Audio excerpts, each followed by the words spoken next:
Good evening, everybody. And Wally, thank you very much for a very lovely introduction. I can't see a single person here. There's just a bright light on my face and blackness beyond. So I hope you're going to enjoy this. And welcome. It is an honor to have been invited to give this year's Sophia Memorial Lecture. This honor not only acknowledges my work as an architect, but also the values and ethos of my practice.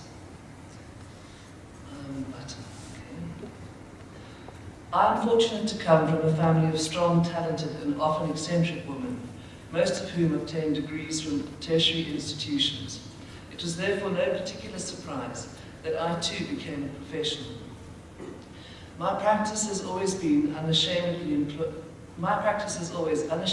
employed mostly women, many of whom have had to overcome much greater hurdles than I in becoming an architect, in what is still quite a male-dominated profession. This is a photograph of almost all of the people who worked in my practice from the beginning when I started it. I was hoping to ask my office who are here to stand up, please, so that I could introduce them to you, but you won't see them. They're all in the front here and they're very fabulous.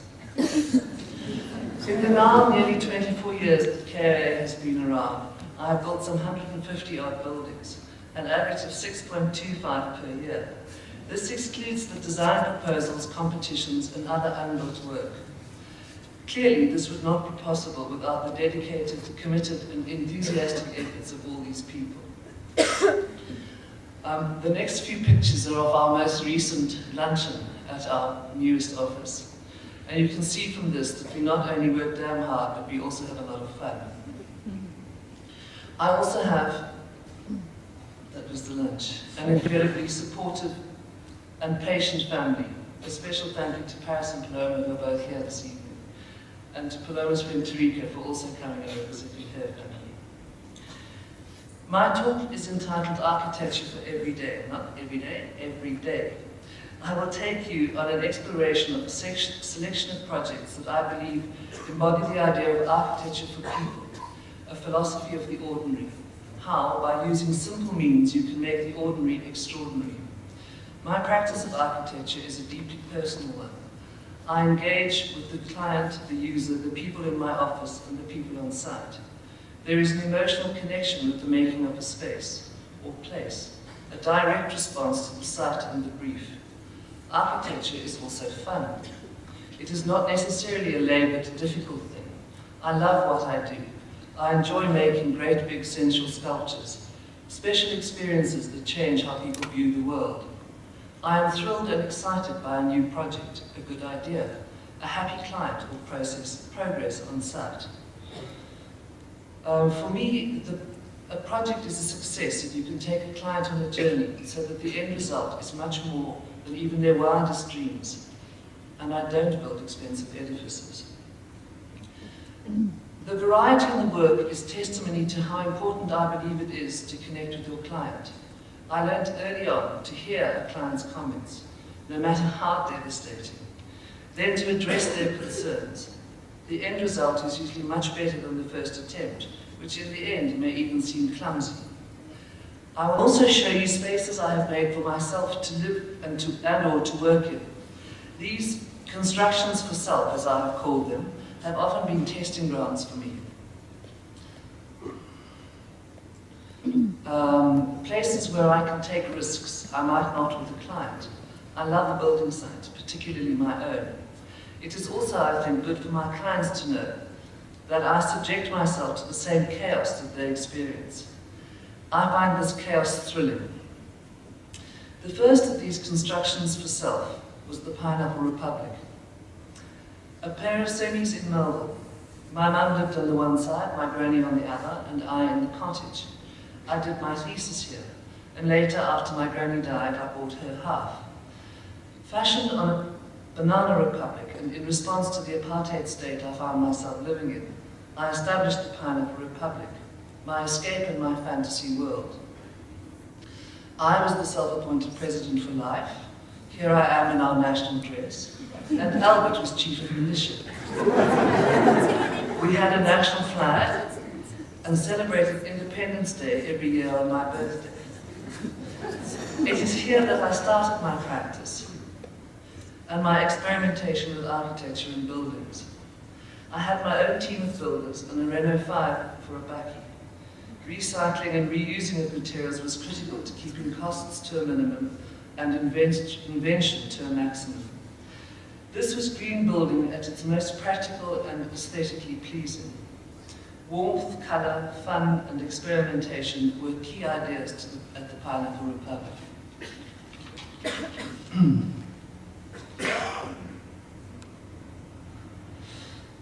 While the Pineapple Republic was growing, so too was my practice. I did a lot of warehouses and factories in these early days, which paid the bills, thus enabling me to spend energy on fantastic, mostly residential projects. The work was very hands-on. Drawings were used to establish layouts, principles, and size, but much happened on site as opportunities presented themselves. Artisans and craftspeople were encouraged to express themselves and use their skills and abilities to best effect. Themes investigated in this work included ideas about relevance, identity, and resourcefulness. The readily available, cheap and recycled materials, local skills, and self-expression of the maker and user all contributed to these architectural sculptures. The work tells the story of where it comes from and who made it.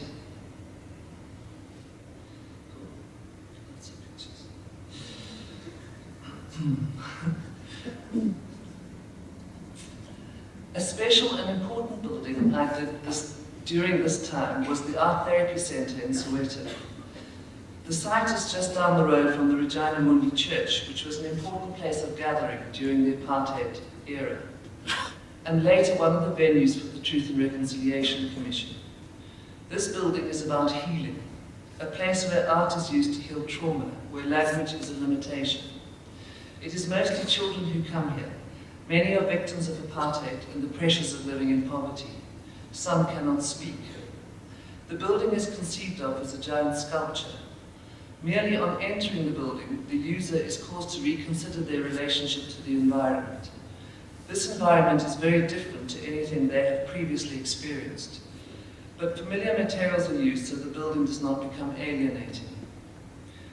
A round drum form was chosen for the main therapy space.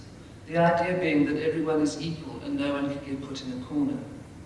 It is also an uplifting space with light coming in from above. Scale is an important consideration, as well as resourcefulness. The covered verandas double as exhibition space, the covered walkways wash up in storage. The building creates a safe courtyard for play and rest. The building is simple and robust, made more beautiful, and this is Alan Lipman's words, made more beautiful through the use of colour, shape and texture.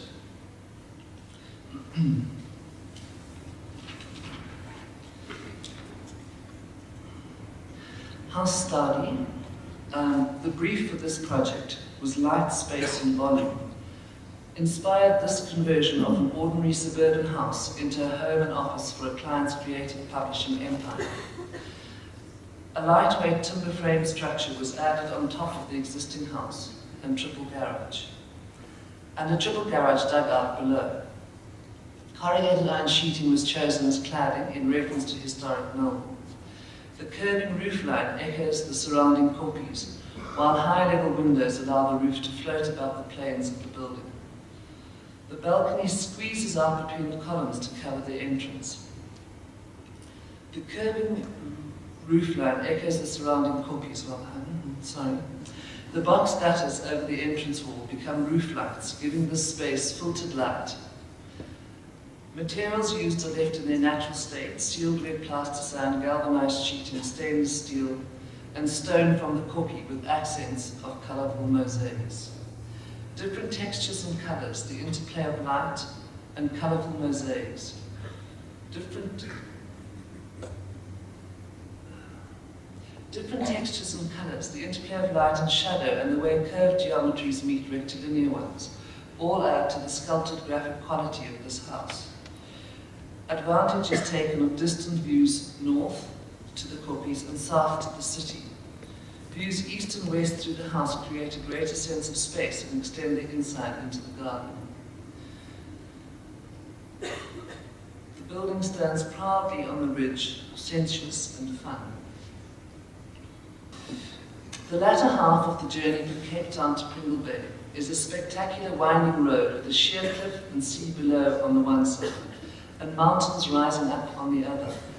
As you reach the final summit of a hill and look back towards the sea, this holiday house for a Johannesburg family is visible, settled into an open expanse of indigenous fynbos, with False Bay beyond, and in the very far distance, Table Mountain.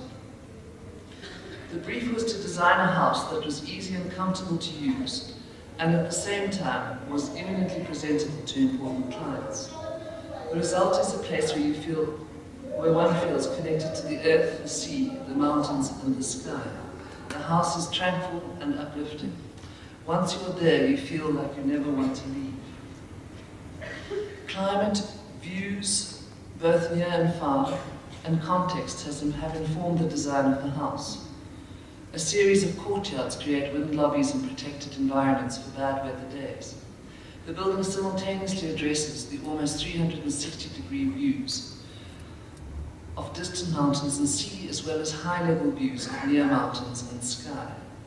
Through a careful choice of materials, colors, and textures, and fragmentation of the building mass, the house integrates into the surrounding landscape. Towers that allow for both light and ventilation serve as visual markers in the landscape. The filtered dapple light of the passages mediate between the gentle light inside and the bright light outside. Views down the passages also connect to the environment beyond. The house is entered via a covered walkway, and on a clear day,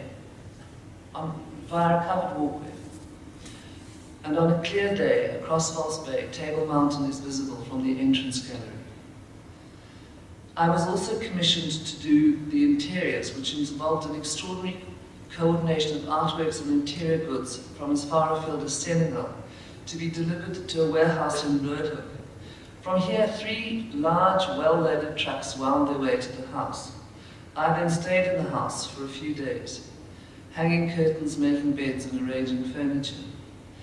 It is a wonderful experience to stay in a place you have designed. It is familiar yet unknown, a bit like the first date with an old friend. International House Students' Residence at Wits University is designed to create maximum opportunity for chance meetings, thus encouraging social interaction between the mostly foreign students. This can be seen in the use of short open walkways instead of long dark passages, as well as courtyards, balconies, and generous verandas. The entrance straddles a major pedestrian route through the campus, thus giving the residents visibility and prominence.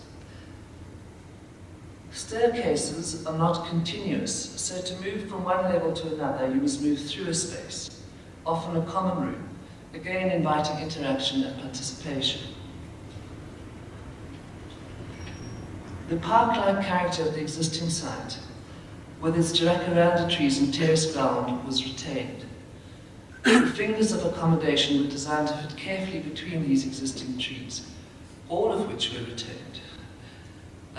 The existing levels enabled access to the garden at an upper level and at a lower ground level.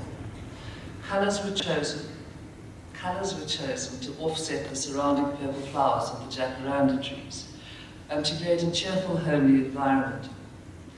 The building is designed to engender a sense of community and promote a feeling of inclusivity between local and visiting students. Again, the regular, common, and ordinary materials used in ways that become more beautiful, fun, and easy to live in. The women's jail.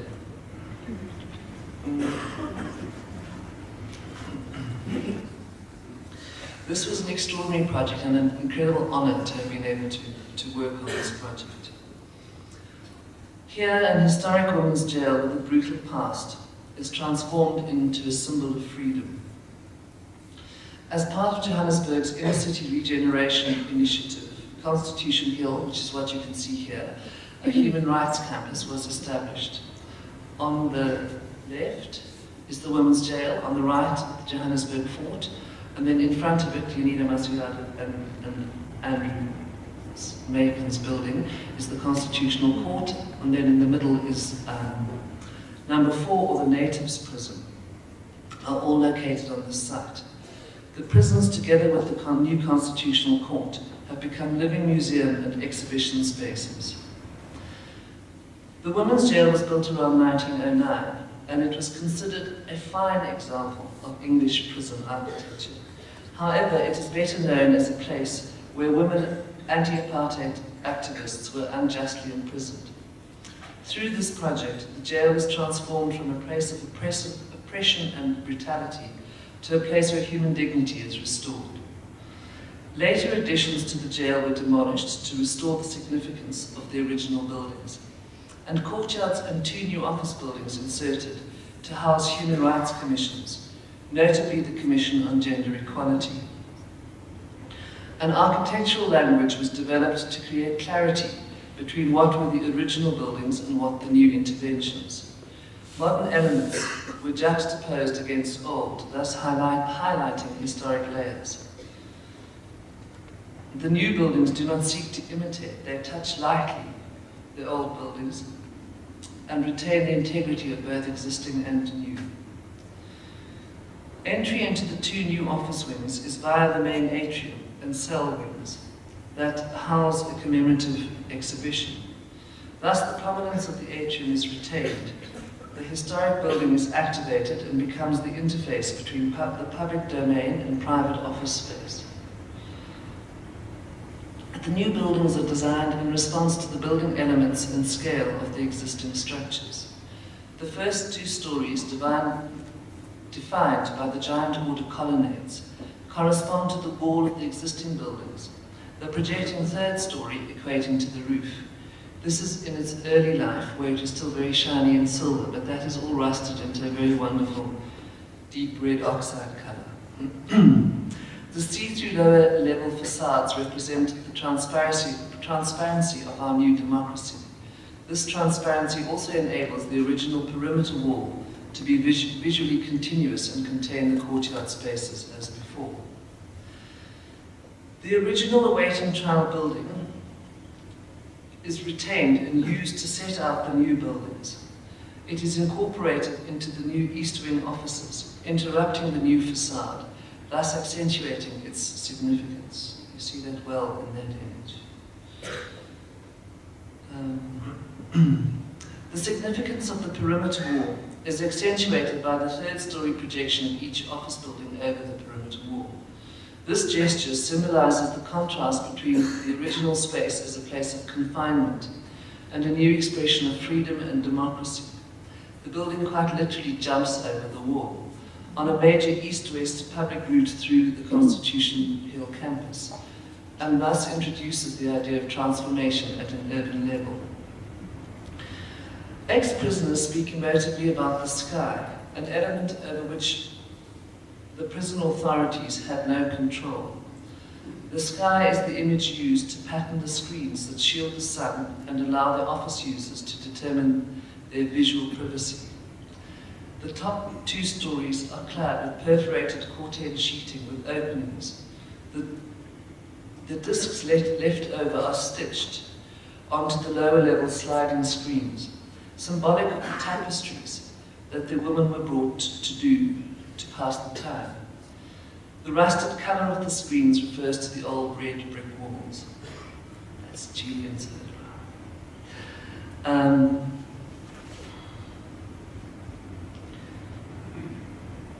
A new glass, I think that sort of shows it probably the best, where you see the old and the new languages quite different, but having a relationship to each other.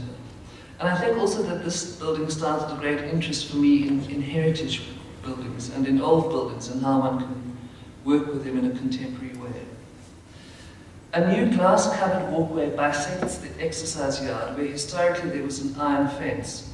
The plane of the exercise yard is reinterpreted as a plane of grass, thus retaining its symbolism, but providing amenity for new users. You can also see that it's part of the permanent exhibition that lives at the Women's Jail. This design enhances the cultural significance of the site. It provides an eloquent platform for the voices of the women who, in previous decades, were silenced. Architecture, rather than being a passive heritage artifact, becomes a prompt for renewal, without compromising the respect due to the past. The old fort on Constitution Hill is one of the most historic buildings in the city.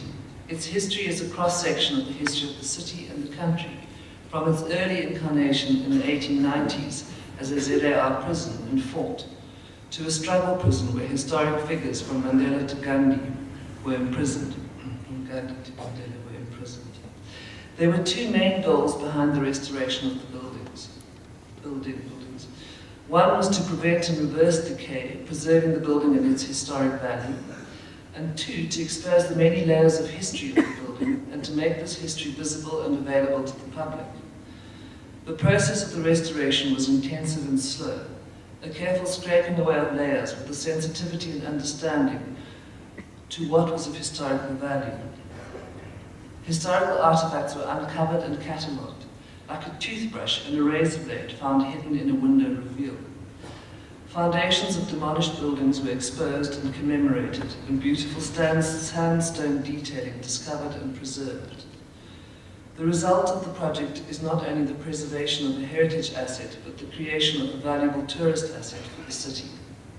That bridge was also added so that you could move around the whole of the top of the ramparts.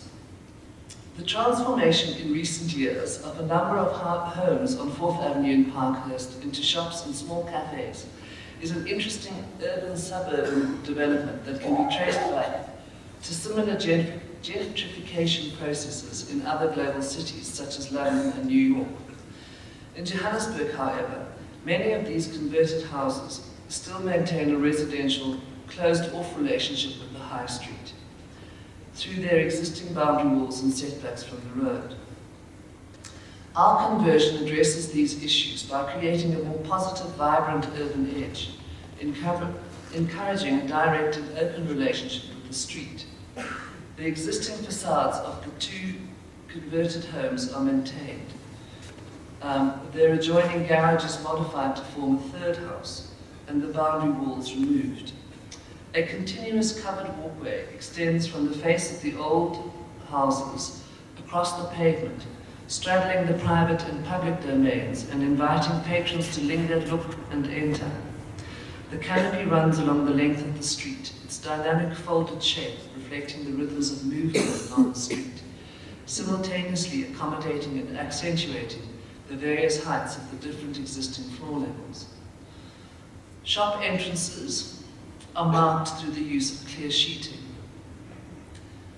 Other architectural elements typical of similar neighborhood typologies, like bay windows, canopies, and verandas, are given a contemporary makeover. The courtyard spaces between the separate houses have also been addressed with specially designed metal grills that secure the outside space and create further lettable opportunities without increasing bulk. The shops at the rear of the courtyards are smaller, so their heights have been exaggerated to create a sense of space and allow north light in. Scale, the use and reuse of residential type materials, as well as a quiet use of colour, ensure that the new shops fit comfortably into the residential neighbourhood, simultaneously giving a fresh face to the high street retail strip. Utopia. The Love Shack at Utopia in the Michalisburg was another of my constructions for self, and perhaps therein lay my error. I lovingly built this house as a surprise present for Paris and Paloma. Some people get cars, others get houses. But I omitted to involve them at all. After all, it was intended as a surprise. The result was a somewhat less than enthusiastic reception to my gift. By taking away their involvement and choice in the creative process, I had made something they didn't necessarily love and that didn't suit their needs.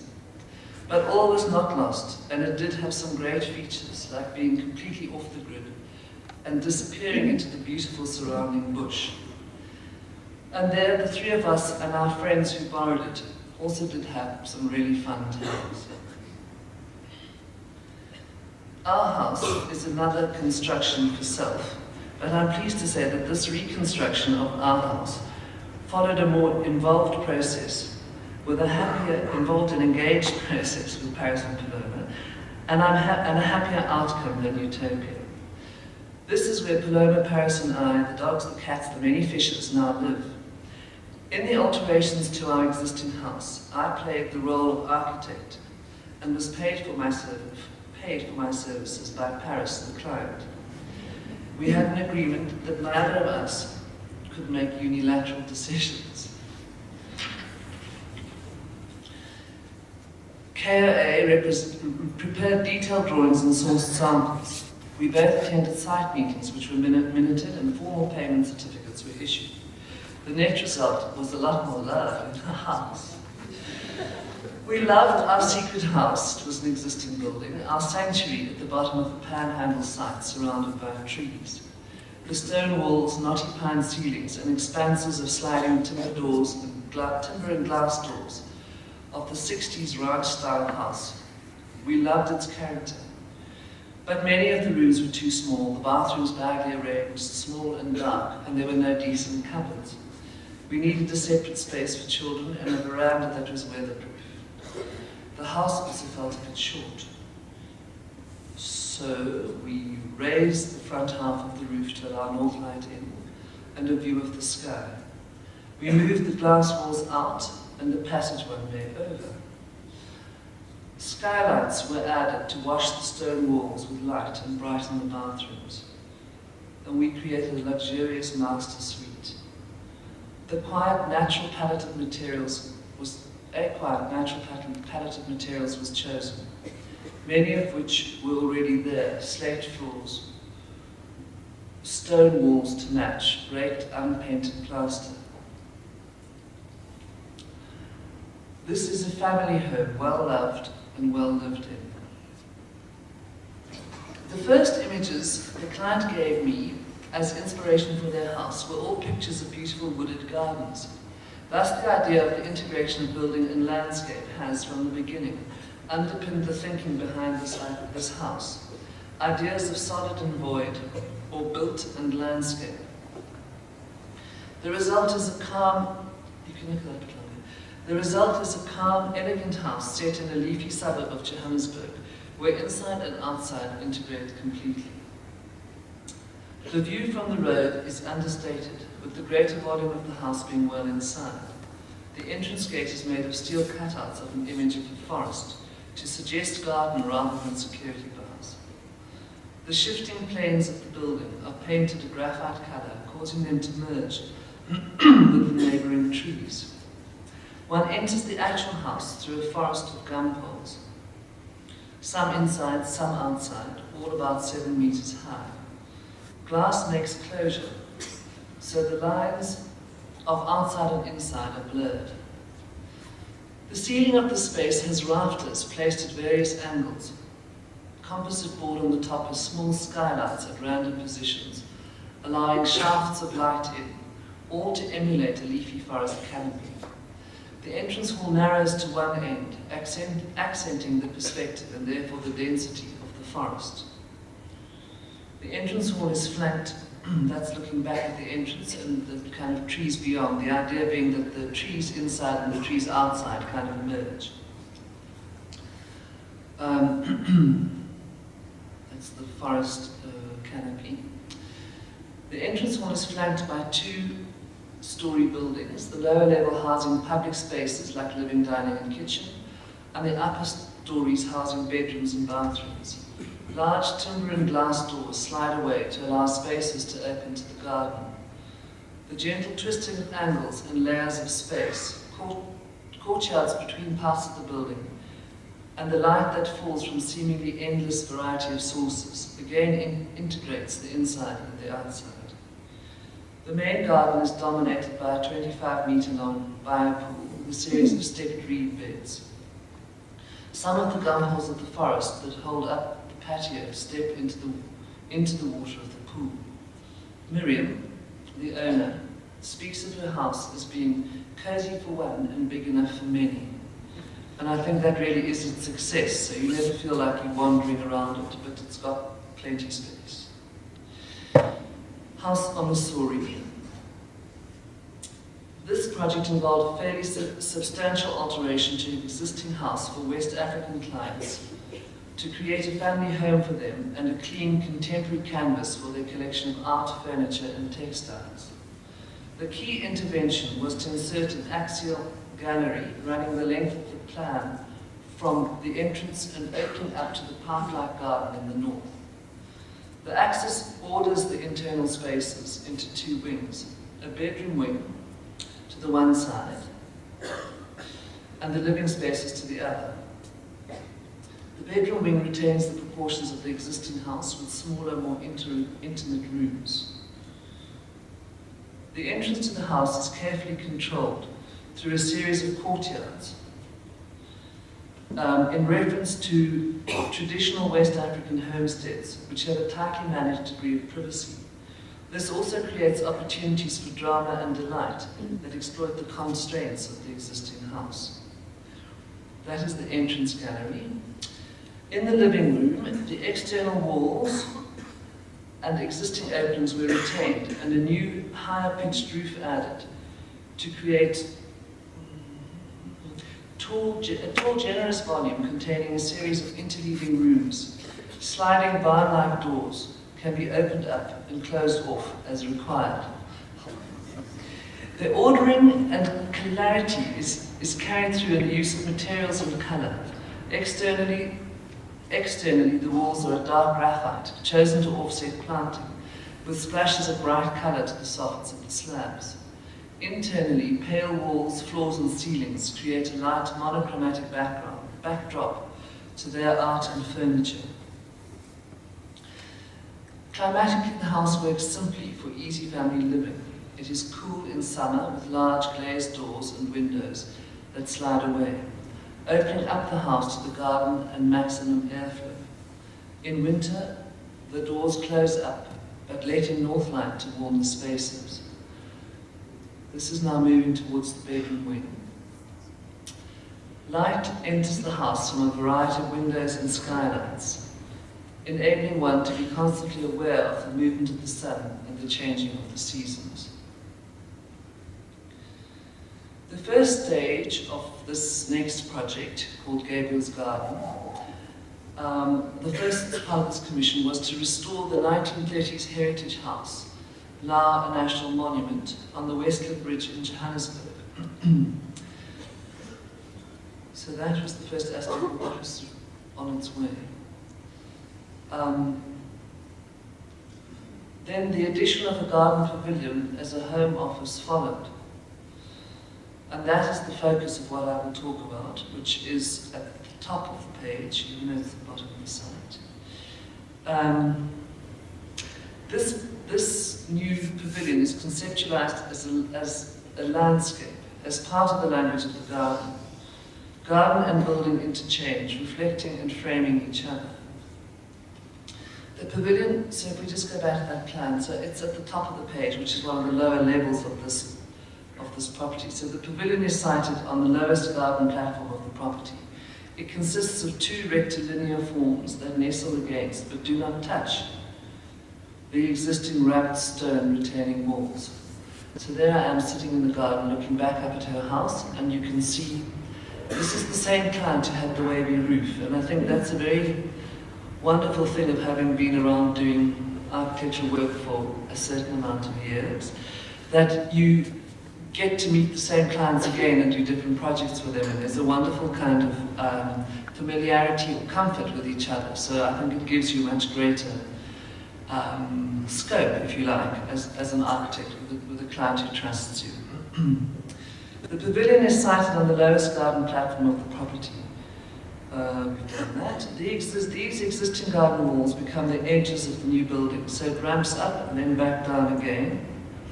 Thus starts the blurring of the boundaries between inside and out, between garden and building, between new and existing. So that is a long section, and the little building down the bottom is the pavilion that we will look at. The new building, while quite large, does not impact on the existing historic house or its setting. It is carefully sited and the height specifically designed such that even from the lowest terrace, which is where I'm standing to take the photograph, even from the lowest terrace, the full view of the existing historic house and the garden terraces is maintained. The gap between the boxes and the existing stone retaining walls is taken up by a light timber pergola type structure on the one side and a narrow sloping glass roof on the other. The two heavy boxes of the building have three sides of masonry and one of glass that opens to the garden. It is naturally cooled in summer with large overhangs protecting the glazed facades that slide open to allow for ventilation. The large windows, so in that image you can see how the light comes down and takes up the gap between the new building and the retaining walls. And the retaining walls are just left in their garden condition, so if water is allowed to penetrate the building, but it goes through into a channel at the bottom and goes out. So there's not a conflict of trying to keep something dry or not, it just is retained as it was always designed. The large windows also reduce the need for artificial lighting in winter, and the sun penetrates deep into the spaces in summer. During the day, the glass facade reflects the garden. At night, or when open, it allows an unhindered view through the building, revealing the old stone walls behind. The building is see-through, so always retaining a relationship to the historic garden walls. From inside, the glass allows the garden to be viewed, allows the garden to be the boundary of the space. So there you see how they intersect and how light is allowed into the space. The fifth facade, the roof, which is visible from the upper terrace, is a shallow pond that reflects the trees and sky, and ostensibly makes this building kind of disappear into its landscape, even though it is quite a massive and heavy building. I have saved my favourite for last, my beloved Lulu Kati Kati, probably my most ambitious construction for self to date. Lulu Kati Kati is Swahili for pearl in the middle.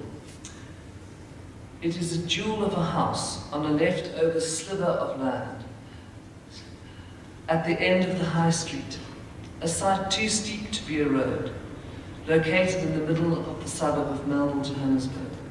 The site measures 8 meters at the top and a massive 12 meters at the bottom. It has a massive 12 meters at the bottom. It has a 22.5-degree fall across its length. Here you can live connected, that is a view of it where you can see the city beyond, so just how amazingly close it is to this totally urban existence. Here you can live connected to the elements, to nature, and simultaneously be part of a vibrant street life with music, food, arts, and books. The house is on 3 levels, each with its own character. So that is the view at the end of the high street. The house is entered at street level, at the middle level of the building, through a courtyard of tall indigenous trees, alongside a pond and across a bridge. The middle level is a continuous horizontal space suspended in the landscape of the tree. Cooking, living, and eating occur here. Opening onto a large balcony, organically worked into the branches of the tree. So that's all at the middle level. That's a view looking through to the kitchen. So the idea also is that it's this kind of timber box that you can then open up, a perfect timber box, if you like, that you open up with the services that kind of pop out the side. The top level, which we go to that way, houses the sleeping areas. Here the roof floats above high-level windows, lifting your focus towards the sky. You experience the sun and the moon rise and set. You experience dramatic panoramic views of lightning and thunderstorms. Aeroplanes, birds, and even bats fly past. That is the view from our bed, which you can see the sun rising and the happy kitty with Teddy in the trees as all the birds play. The bottom level is cave-like, anchored to the rock and the earth. The rock face is incorporated into the internal space. This level has a bathroom, kitchenette, and a large playroom opening onto, so there's the rock that is part of the bathroom, and a large playroom opening onto a patio, stone terraced garden, ponds, and a biopool at the end. So the water is collected, goes into these ponds, circulates down into the biopool, which then when you backwash, you water the garden with. So there it is. The house is suspended between the High Street and the Melville Corpus beyond, suspended between the natural rock face and an 80-year-old Dombea tree, suspended quite literally from 6 massive gum balls, 9.5 meters high, each weighing over half a ton. Building and landscape are integrated and intertwined. Lines are blurred between inside and outside, between natural and built, between view and viewed. Views are framed, exposed, focused, created and reflected in the building. The idea also of a building as camouflage. So you kind of camouflage, it disappears, it becomes like the clouds depending on the season. The design incorporates natural lighting, ventilation, heating and cooling. All these things come way back from first and second year, Wally, and their travel will be all along. So I just think that it's what I think is wonderful about this building is that it incorporates all these very green principles that everybody refers to. But the overriding thing that interests me in this building is not that. It's about making a fantastic building that's a wonderful space to live in. Reclaimed and recycled and on-site materials found on-site are used, as well as local labour and skills. The sunscreens are made, those are the sunscreens, from invaded plants, insulation and privacy screens, Paloma might disagree, from recycled plastic cut into plant-like forms. Rainwater is collected and filtered through ponds and a reed bed to the biopool. Bursts of colour in the building reflect the same in the surrounding landscape. The pink Wingy-Wongy Bay window takes its cue from the pink kapok tree and magenta bougainvillea, the green and blue bath box from the blue plumbago. Views change with the changing nature and colour of the seasons and cycles of the day. The experience of these changes is heightened by the building. Sunlight and shadow during the day, distant lights at night, felt fires on the kopje in winter and brilliant green in summer. To live here is to feel alive.